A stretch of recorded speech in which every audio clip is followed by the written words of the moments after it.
They say when an ancestor dies, a library burns, but when an ancestor is forgotten, you lose the world. So I'm gonna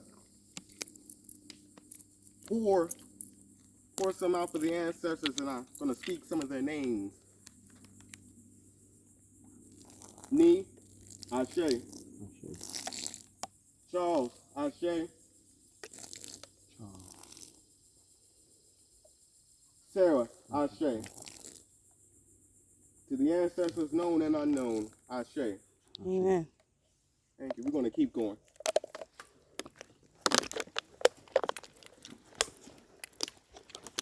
So, again, a lot of people's interest here in Savannah went a little like this.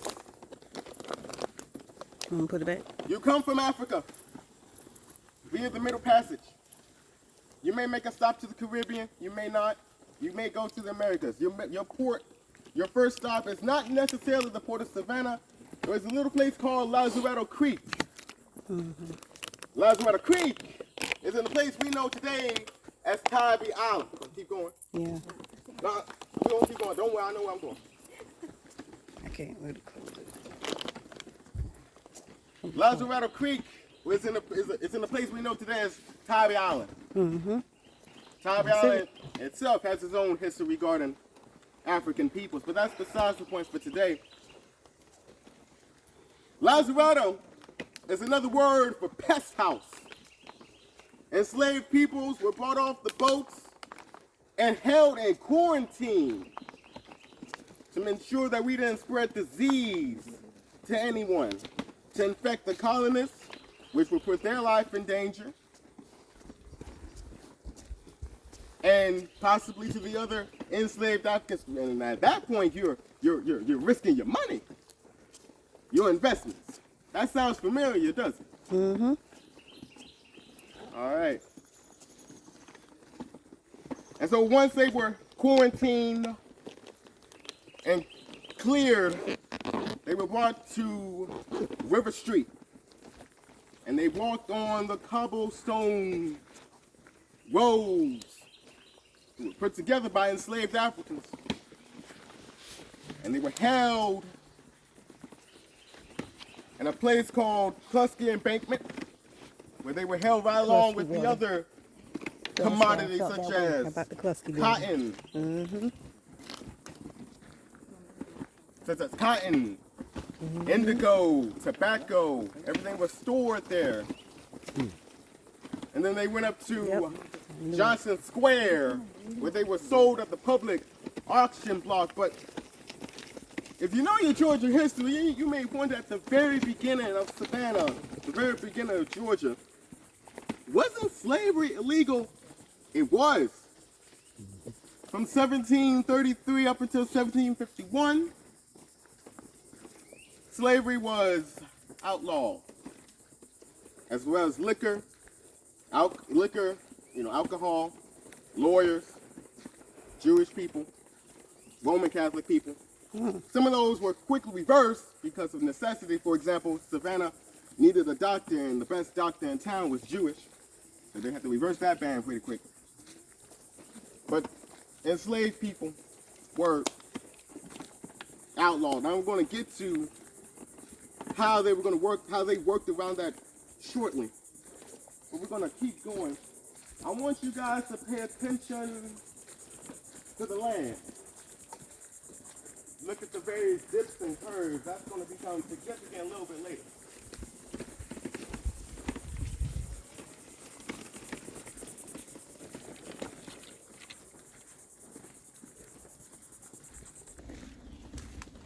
Now again, if you guys need to stop, please let me know. Because now there are going to be some rest spots as we go on. But again, just let me know if you need a stop, okay? But right now we're walking the perimeter of a cotton field. Wormslow was known for, well, it got a lot of its early money for two things. One of them, as I may have mentioned earlier, was cotton. We're going to get more information about that in a minute. But again, I want you to look at the landscape. Now you see these trenches right here. These trenches are historical in the fact that they were dug by enslaved Africans that worked this way. They were done for very practical reasons. One, to serve as a fire break, just in case this forest ever caught on fire. To serve as an irrigation system. Like I said, you're on a cotton field, right? Right. And third, well, to help with flooding. Again, Savannah is below sea level, and I don't know if you've heard the news recently, but there's apparently a hurricane on the way. And these trenches would have been very necessary to ensure that this piece of land, this plantation, didn't drown. And even more, you're about to see in a moment, we're right by the river.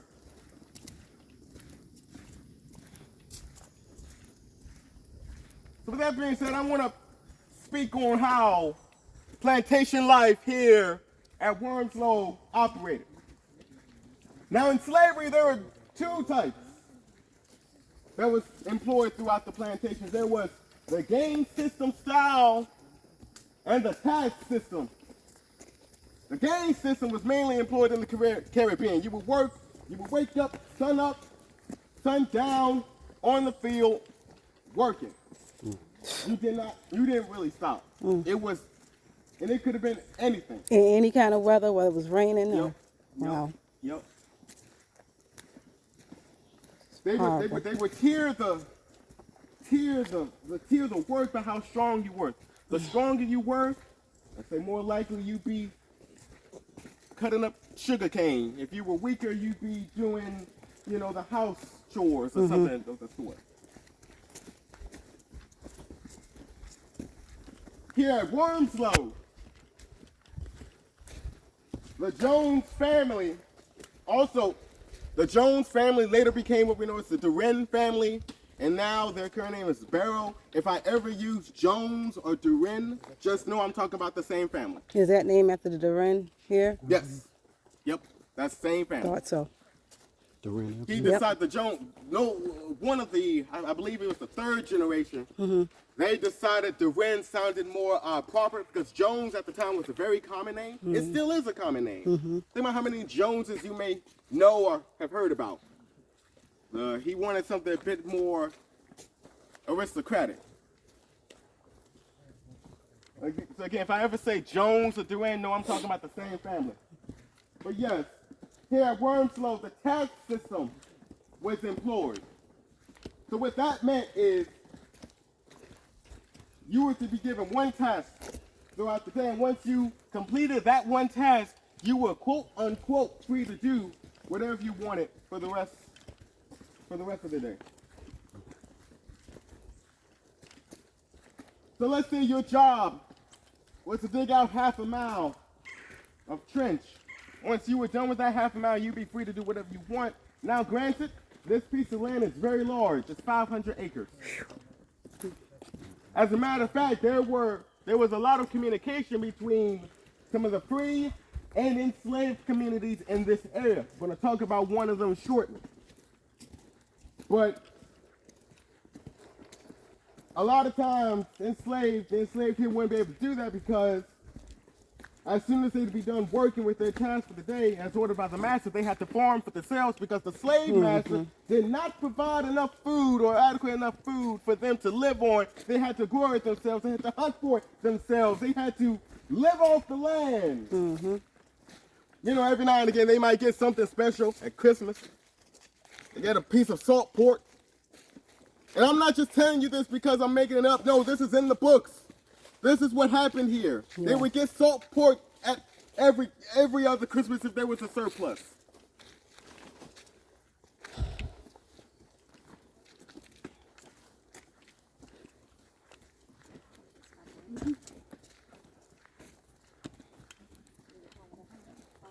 The private property that's up there, is that another generation? Yes, it is the 9th generation of the Jones family.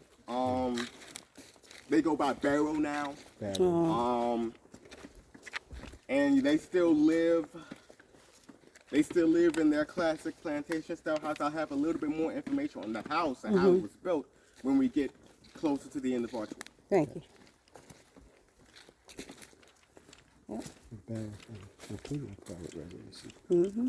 Now, is this still operational with certain things? There are certain pieces of land. So, for example, the land you're walking on right now is owned by the state. This nature preserve, we have some environmental programming we do. A piece of land is owned by UGA. So and that's the University of Georgia. That's our flagship university in the university system of Georgia. They do a lot of research, some historical, some environmental, but they do research here as well. And then finally, the third section of the land is still owned by the family. Are they producing anything still? As far as, well, a crop or anything? as they do some tests. They do some testing on cotton. I believe they're trying to resurrect a rice farm. But again, it's for, I don't even want to say the public at large. It's for, again, the university. It's for research. Yeah. As now that I think about it, I'm not necessarily, I don't know. Yeah. How they make their current money. I just know that, well, Part of it's for well research. in this community. I bet. Yeah. But they living free off the land too still. Probably. I'm not 100% sure about that. He very well may, not pay taxes. I don't know. You can keep fish, crab, all that stuff. Oh yeah, when the tide high, all this water. It's flooded.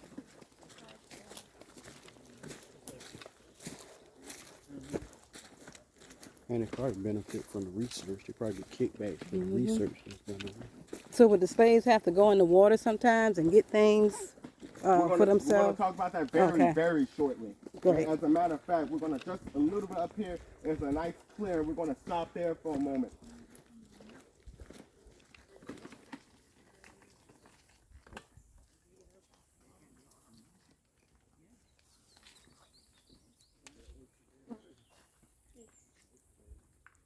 It's a lot to try to escape through. So, real quick, what you guys are looking at, although it is low tide, how many of y'all know of anybody by the name of Johnny Mercer? Oh yeah. Very famous Savannah native, very famous musician. You guys are looking at Moon River. Oh. This is the famous Moon River. And right across from it, you see that pretty building right in the distance. Draw that. It's known as Bethesda Academy for Boys. Today, I believe it's a private school. It still educates the youth, which was its intended purposes. But in the 1700s, of course, they trained orphan boys to give them the skills needed to become a productive member of society. The guy who founded that place, he's kind of important. His name is George Whitefield. George Whitefield, he was a very famous evangelical preacher coming from England. He toured the colonies in his time. He settled in Georgia for a little bit, specifically Savannah, to help build the school. At the same time, while he was here, again, he was a minister of his church, of his congregation. He had a lot of influence. He was a very staunch advocate for enslavement. Because remember what I said earlier, Georgia, up until 1750, 1751, slavery was outlawed. It was illegal. Whitefield, he was a very staunch advocate for that. And so remember when I said that Wormslow made a lot of money in its time. It made it off cotton. I'm going to speak on that a little bit later. But it also made a lot of money, as you can clearly see, lumber. Matter of fact, this is how they got around it. So Noble Jones, as I said, he was rich. You'll see why he was rich in a moment, but he was a very rich man. He had pool, he actually had indentured servants, as well as a few slaves under his control. But at the time, he he and other plantation owners would rent sawyers from South Carolina, enslaved African sawyers. Sawyers are people who cut down trees for a living. They would bring them to Wormsloe, and they would basically cut this down, and at one point a path was cleared so that Noble Jones can directly see Bethesda, just in case, and vice versa. Whitfield can see Wormsloe, just in case any one of the two were ever attacked, and they could send reinforcements to each other or warn Savannah proper, which would have been a few hours by horse at that time. They were like this. So Whitfield is named after? Whitfield, so Whitfield Avenue, one of the squares in Savannah, they're named after him. But again, Whitfield, he was a very famous preacher of his time. And Bethesda, that's the name of it. Bethesda. Bethesda. He named it. Yeah. And you asked, someone made the comment, again, it is low tide. I could very well see, now at this point, there was no marsh. There weren't any marshes. These were planted in the 1950s, 1960s. So at the time, it would have been straight water. So now it being low tide, it would have been not the best land to walk on, but I mean, there is evidence to believe that they would have traveled here, frequently by this way. It was very quick. All you needed was a boat. Wow. And even then, if you further down right, I don't even think you can see it visibly, but as I said, a lot of free and enslaved communities interacted with each other. There is a site called Pinpoint Historical Site. It's a Gullah Geechee landmark. It's a Gullah Geechee community. You'll learn a little bit more about the Gullah Geechee just a little bit later and what they stand for, but they were a free black community. And they lived just down the water. Because again, remember, this is 500 acres. There was only the slave masters and then maybe a few overseas. That's a lot of land to cover very frequently. And again, with the caste system style of plantation life, again, they may have been farming most of the time, but there was still time after they were done with their tasks to intermingle with the other communities. Okay? We're going to keep going. 8. A lot of rice. Yes, rice. Seafood. Seafood. Fish. Yes, a lot of fish. Again, we're right by the water. Oysters. Fish, shrimp, crab. That was a lot of their diet. As far as the land goes, a lot of deer. We just saw a deer. I don't know if some of y'all are paying attention at the very beginning. A deer definitely went past us. Yeah, there was. Restrooms down there. Restrooms. Okay, so the restrooms. They would have been at our visitor center. Oh, that's the closest one? Yes. Okay. So you're talking about the food. Huh? Yeah. There's a lot of the African culture still today that a lot of people don't recognize from the seasonings. Yes. That they bring over the Cajun cuisine. Yes. Pepper. All those peppers that was brought here straight from the African continent. All spices that was brought here with them. Rice. Sweet potatoes, this is what they grew. Sweet potatoes, okra, corn. I love it. Is everyone okay? Yes. Wellness check. Yeah, circle back around. Okay. Wellness check. Okay, yeah. Wellness, just make sure everyone's good. All right. But yeah, sweet potatoes, corn, collard greens, turnip greens, beans, many different varieties. They were brought from the African continent. That's what consisted their diet. Maybe some chickens if they grew them. Squirrel, raccoon, basically coyote. Again, anything that was. Wow, they could catch. Yep. A lot of their early money, like I said, was in lumber. But once they got a swing of things, once they learned from Bilal was an enslaved African he was a Muslim. He practiced Islam. He brought his techniques for growing cotton. He taught it to this area right here. He traveled throughout the various plantations. He taught the processes for creating Sea Island cotton. When I say Sea Island cotton, there's a difference. Sea Island cotton was a lot more finer. It was a lot more easier to pull apart and make into different cloths and whatnot. It was known as fake silk. And it was known as fake silk because this goes into a funny story. The colony of Georgia, one of the original goals for Wormslow, as a matter of fact, was to grow silk. It didn't work out. They messed up. Silk did not work. Silk did not grow here in Georgia. As a matter of fact, they only made enough cotton to make one dress for the Queen of England. And she hated it. She never wore it. She never wore it. Never wore it.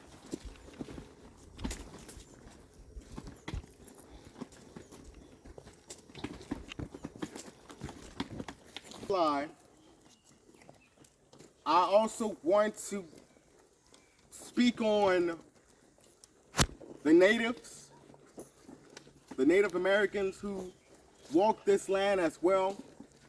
A lot of them, Yamaha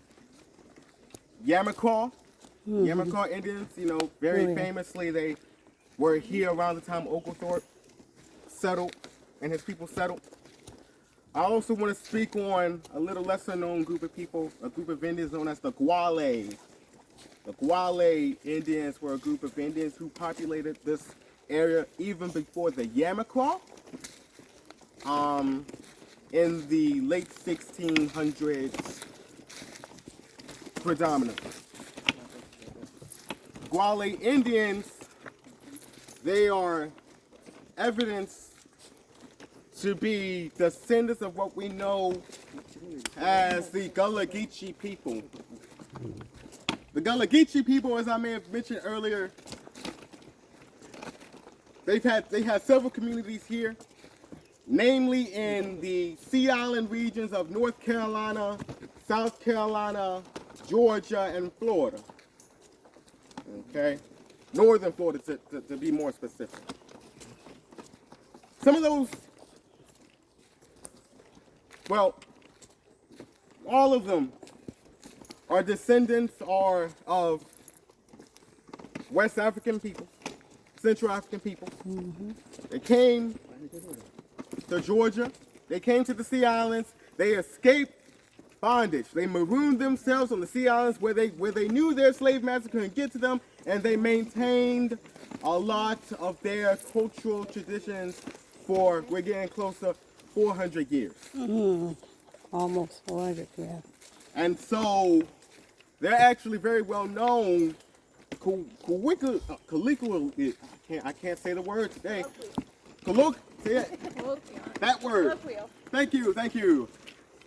They're known as the Gullah Geechee Nation. And they were actually recognized by the federal government as this area, again, the Sea Islands, they're known as the Gullah Geechee Heritage Corridor. It's federally recognized land, federally protected land, and it's led by a woman by the name of Queen Quet, Gullah Geechee Nation Queen Quet. She is the chiefess of the Gullah Geechee Nation. She goes all over the world promoting environmental rights for the Sea Islands and she promotes human rights. She's gone before the UN to speak on these issues and other international conferences. Okay? The Gullah Geechee people are a resilient people, and they're still here. Like I said, the Gullah language. Gullah is a mix of English, French, Spanish influences, Arabic influences, mixed with native African tongue. It is distinctly its own language, and it's the only one of its kind here in North America. It is the only African language spoken in North America.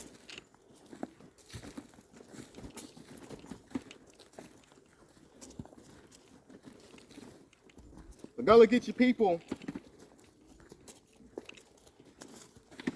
is very, you know what? I'm jumping ahead.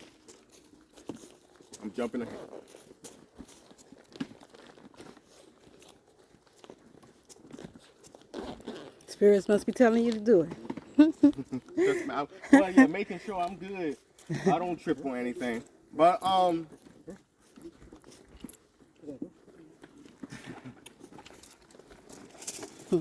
so y'all may have heard me play a song earlier.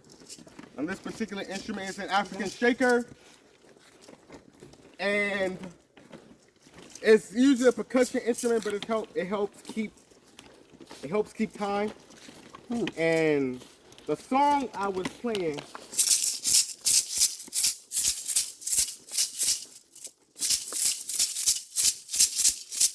you can almost clap to it. Yeah. Like this.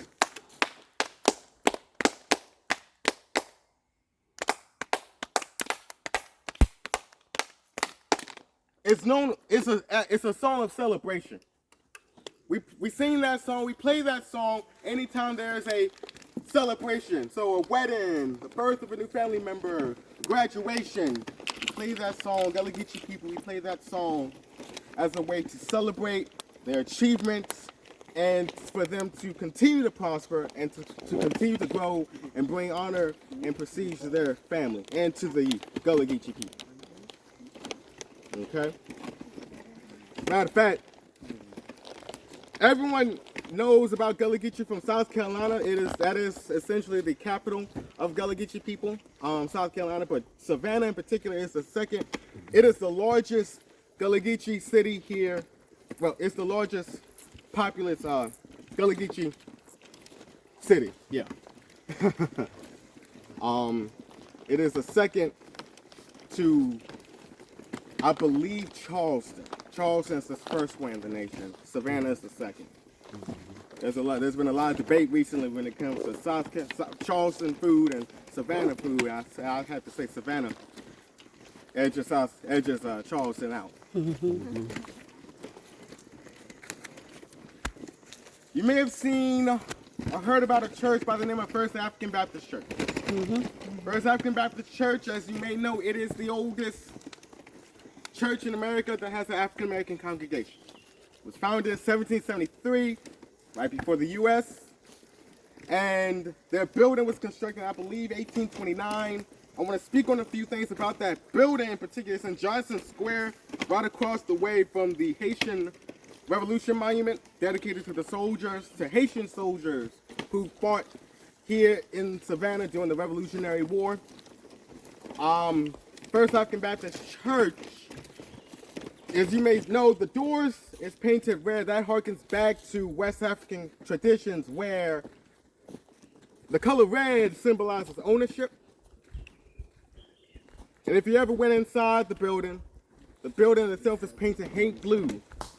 Haint blue is a color of protection. And as you look around it, you realize it's the only thing that's never burned or ever been destroyed. Wow.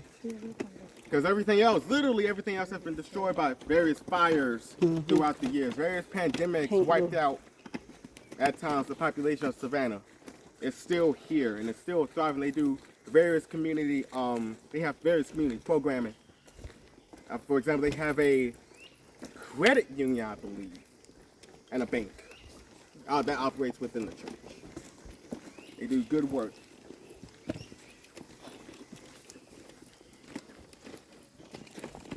As I mentioned at the very beginning, Savannah outlawed Roman Catholics and Jewish people. And today we have some of the largest populations of those two religious groups in the South. I want to speak on, I spoke briefly on the Christian influence with First African Baptist Church.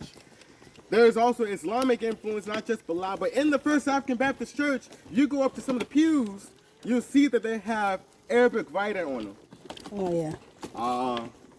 You had a lot of enslaved people who were Muslim, and they brought those influences here to Savannah. I believe there's a mosque here, one of the larger mosques here. It's in the South. Here in the South is in Savannah.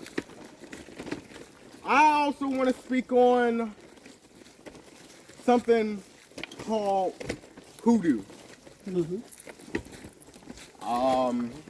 Gullah Geechee people, we take elements from that. It's also, it goes by other names, like, for example, well, Voodoo. Who's heard of voodoo?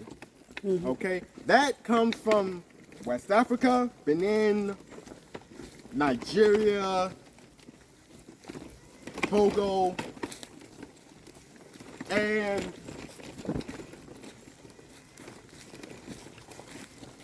of course with voodoo it was snuck in. You have to understand, African people, we never lost our spirit, and so we had to really cover things up in order to not alert the slave master of what was really going on. And so African peoples, they hid voodoo under the guise of the Roman Catholic deities. And the slave master never cared, because as far as they knew, they were practicing Roman Catholicism, they were practicing Christianity. That's how you get the Haitian Revolution, for example.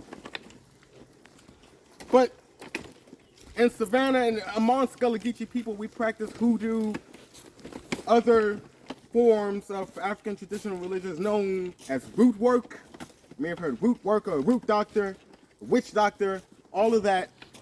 There are elements that are still practiced among Gullah Geechee people, including myself. I'm not going to go too much into detail about what that is, but we using the earth to benefit us, using the environment to benefit our needs.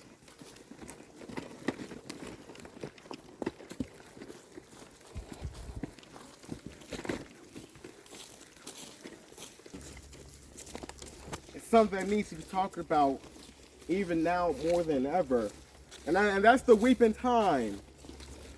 The weeping time occurred a 2-day period from March 1st to the 2nd of 1859. Now, to put this in context, 1859, we are very close to the Civil War. You think about celebrating the 4th of July. At that point in 1864, 1865, no one cared for the 4th of July. That wasn't really practiced in these parts. Nonetheless, anti-slavery movement, the abolition movement is at an all-time high. Laws, the election is going on. They're concerned on whether or not this next president would outlaw slavery, because there have been challenges to it. The country is breaking itself apart. Then you have the weeping time. Now, the reason why this is really known to the public is because it involved a large slave sale, a large sale of enslaved people. So much so that it got the attention of people all over the country, even some people internationally. There was a guy who came down for the New York Times to cover the event. Now, the weeping time was supposed to be held at Johnson Square in Savannah. However, it was much too large. And so it was held not too far away, still here in Savannah, in what is known today as West Savannah, is where a lot of the poor black people, that's where they're congregated at. That's where they're concentrated at. Now, the weeping time involved a man by the name of Pierce Butler. He was an alcoholic and he enjoyed women. He spent his entire fortune on these two things, and so much so he had to sell his slaves. 436 to be exact. And now he tried to be benevolent in the fact that he wanted to keep the families together. Because a lot of them, he's known that since he was a kid and he couldn't bear the thought. But again, his money was more important. So they went up to the auction block thinking that their families would at least stay together. No, from the first slave that was sold, families were broken apart. Again, 436 slaves were sold in a 2-day period. It is the largest sale of enslaved people in United States history. Yeah. In the 2-day period, it's the largest sale, and it happened not too far away from here. Not a lot of people know that. And now, the city council, they're doing their best to erase history. As a matter of fact, the city council not too long ago voted 5-4 to transform that space into a homeless shelter into a homeless shelter in that area. The only reason why it's not being built on now is because archaeologists are trying to confirm whether or not that site is part of the weeping time. But nonetheless, community leaders are rallying, youth and elders, they're rallying together to save the weeping time. And if you're in Savannah, if you nearby Savannah, if you care for African American history and culture, if you care about the truth, we are calling for people to save, to help us with that, effort.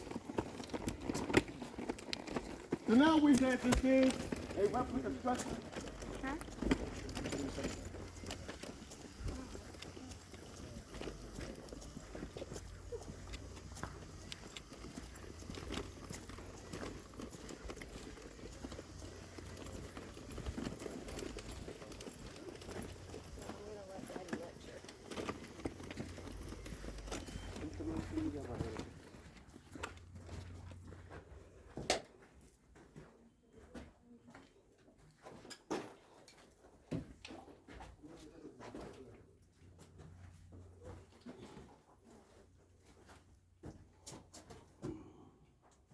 Now, of course, the original slave cabins that were constructed in the 1840s, they were one story.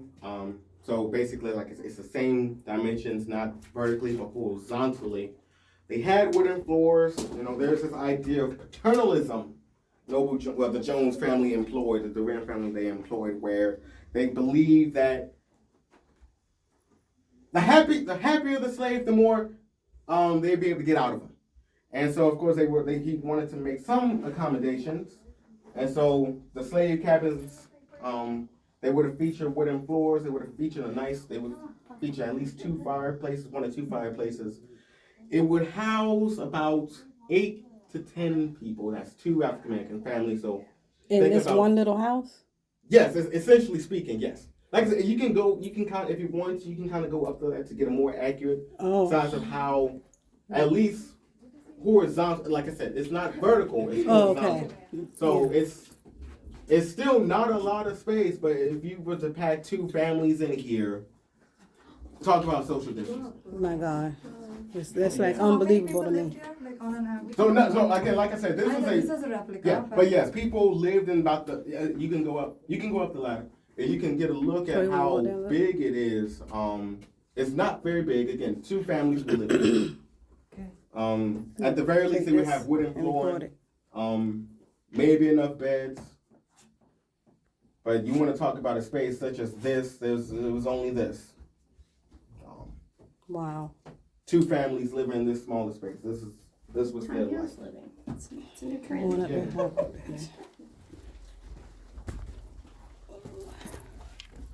This is little. I can see.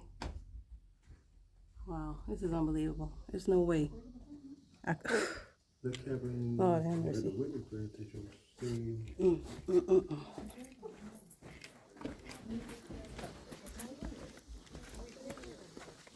Now, most of these homes, they would have a garden nearby. Again, sustenance farming to feed themselves and their families. And historically, there was a well that enslaved Africans used to gather water for bathing or drinking. That well is still intact, but it's not here. It's at the King Tisdale Cottage. It's one of the African American heritage spots here in Savannah.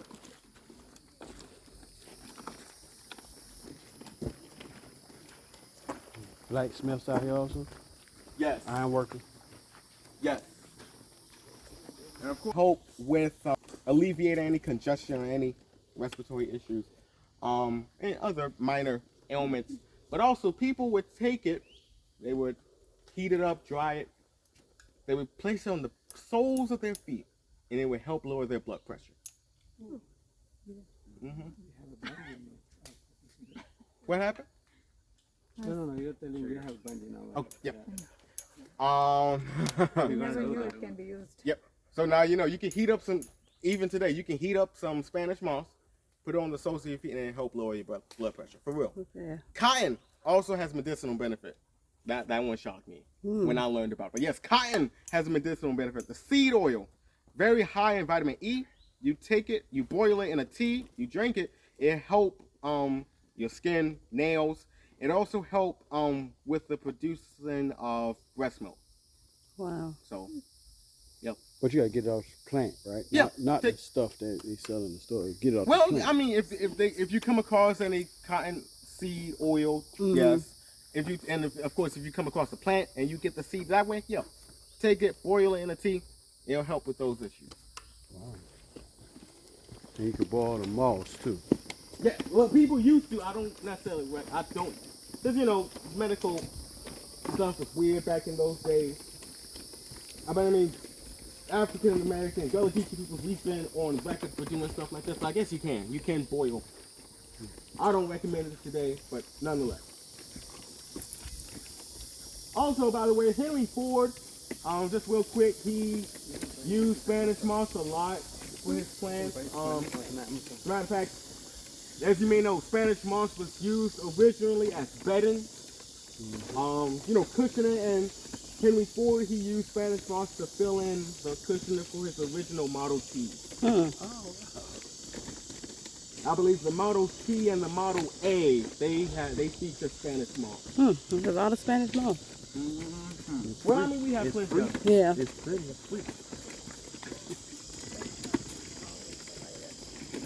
You can buy in Amazon. Huh? You can buy in Amazon. You buy it on Amazon.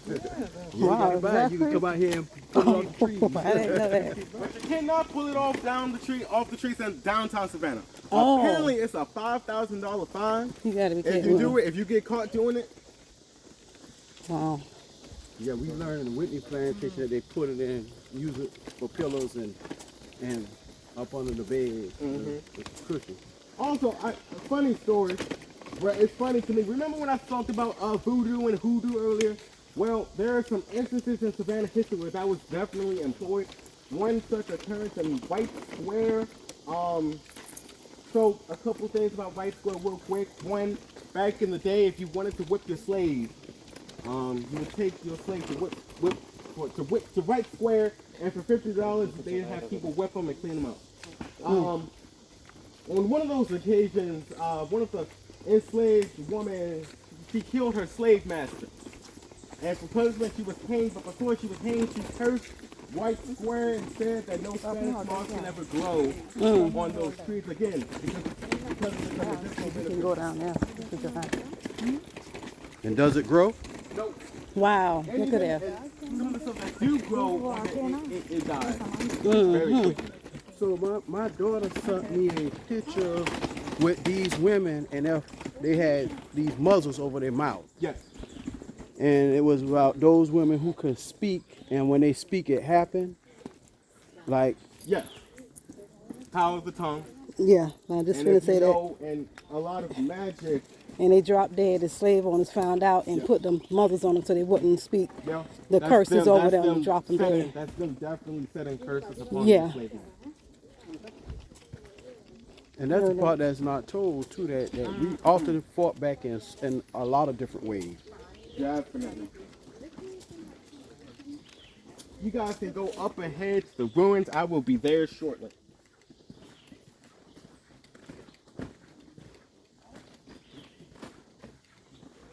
What square you say? Right square? Yeah, we could ride right down there. We leave here.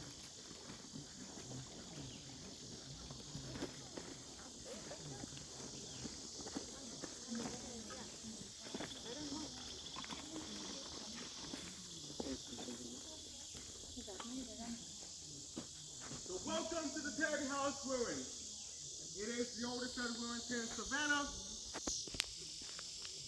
And oldest set of fortifications.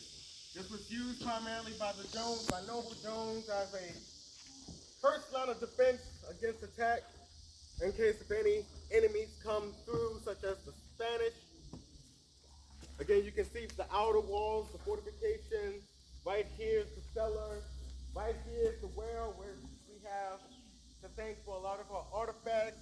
There's a spot right there you could easily place like some weaponry, like a small cannon or gun of some sort right there. Remember when I said Noble Jones was rich? You could tell by the brick right there that was imported straight from England. The original house stood at a story and a half. And during the summer months, the Jones family, like other families here in the South, who had the money to and the means, they would go up north to escape the heat, to escape malaria. They get bit by a mosquito, they're dead. Remember, yellow fever, malaria, they spread through Savannah in those times like wildfire. That was a pandemic in of itself. A lot of people died. That's why they say Savannah is the most haunted city in the world. Downtown Savannah is essentially a mass grave, full of enslaved Africans as well. Ellis Square specifically, where the city market is. That's a mass burial ground for enslaved Africans. Ellis Square.